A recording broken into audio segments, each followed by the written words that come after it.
Vidin is a lovely town with a long and rich history. It is situated by the Danube River. The Celtic tribes founded the city, and later a large and fortified fortress was built by the Romans.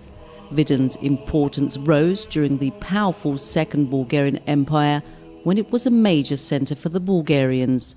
Vidin was conquered by the Ottomans in the 14th century, and the city remained on the borderline between the Ottoman and Austro-Hungarian Empire.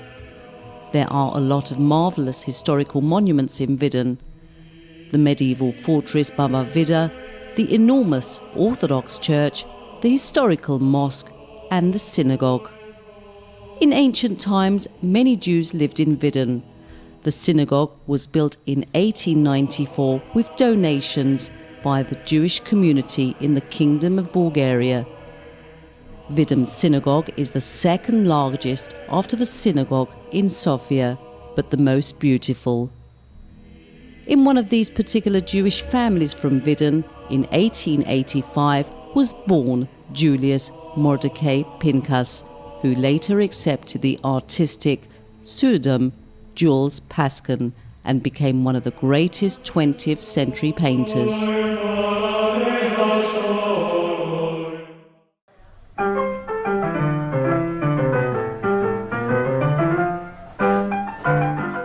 Pascin travelled around the world at the age of 18. After a brief period of training in Vienna and then at the Bohemian Art School in Munich 1903, Pascin left for Paris to pursue a career in fine art. Before moving to France, he had supported himself by contributing illustrations to various German magazines, including the satirical Simplicissimus. His reputation as an artist of sharp wit and insight had preceded his arrival, and he was welcomed into the higher echelons of Parisian intelligentsia almost immediately, befriending figures such as Amadeo Modigliani and George Grosz. He also changed his name from Pinkas to Pascin after arriving in Paris.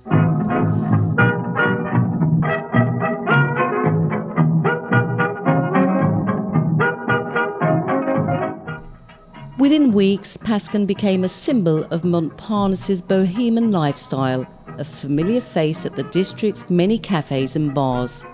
His own raucous parties became legendary, culminating in Ernest Hemingway's immortalization of them in the chapter, with Pascin at the Dome in A Movable Feast 1964. He looked more like a Broadway character of the 90s than the lovely painter that he was, writes Hemingway to an acquaintance of his. In Paris, Pascin absorbed new trends, influences, and was very sensitive with what's new, what's happening in the artistic world. In his first Parisian period, he finally shaped his style.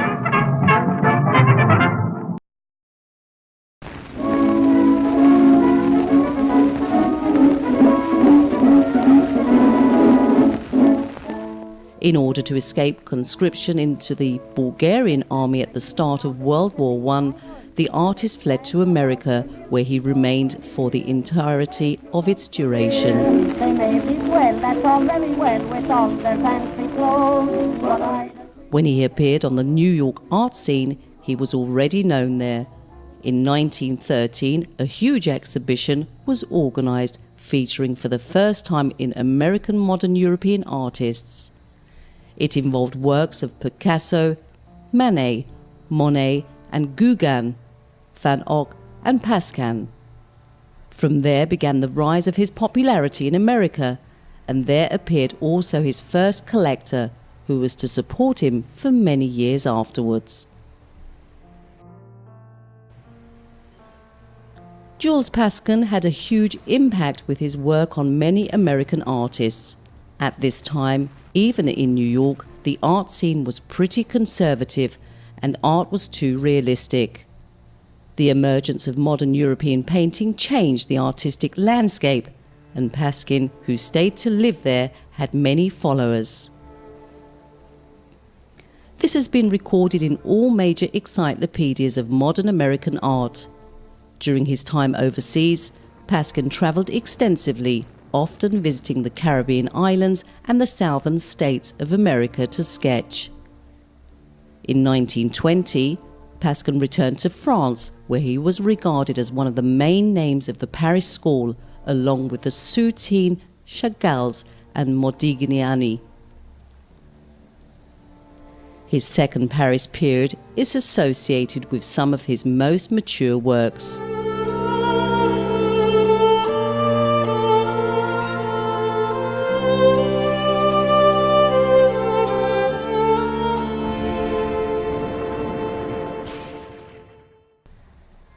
His personal life is no less confused than his artistic pursuits. He married the artist Ermin David and only 2 years later fell in love with Lucy, married Norwegian artist. The portraits of the two are among the masterpieces of Pascin. Otherwise, he was always surrounded by women and models. Despite the fact that his paintings always had ready buyers, over the years, Pascin fell into a deep depression because his work was not critically acclaimed.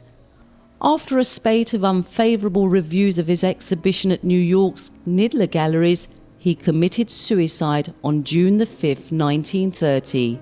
On the wall beside him, he left a message in blood for his mistress Lucy. Jules Pascin's funeral was attended by thousands of people ranging from the continent's most prominent artists to the bartenders and showgirls he had socialized with. His body is interred at the Cimetière Montparnasse. His art is like a seismograph which reflects many of the most interesting trends in the first decades of the 20th century. Perhaps because of his diverse artistic way, it is very difficult for researchers to summarize and analyze his work. The works of Jules Pascin were not particularly celebrated. During his life and even after his death, the interest shown in his works varied. It changed drastically and frequently. He needed inducement, such as exhibitions or catalogues, so he can escape from his period of lethargy. Pascin becomes famous at a very young age, and despite the fact that he is welcomed in Paris with ovations and in New York as well, he still doesn't reach the fame of his peers. The reasons behind this is that he moves to different countries frequently and always because of the personal traits of the artist.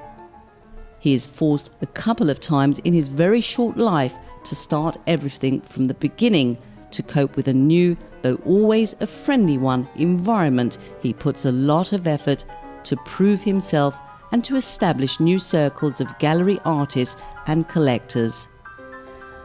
The established personal and professional fate puts him on multiple occasions in disadvantageous situations in which he is forced to fight for his own survival. Many countries dispute on his origins. However, all the efforts to put him in a specific national background seem unconvincing. Pascin cannot be put within a specific national frame. He is not only a person without a home country, but he also doesn't stay committed long to a sole art school.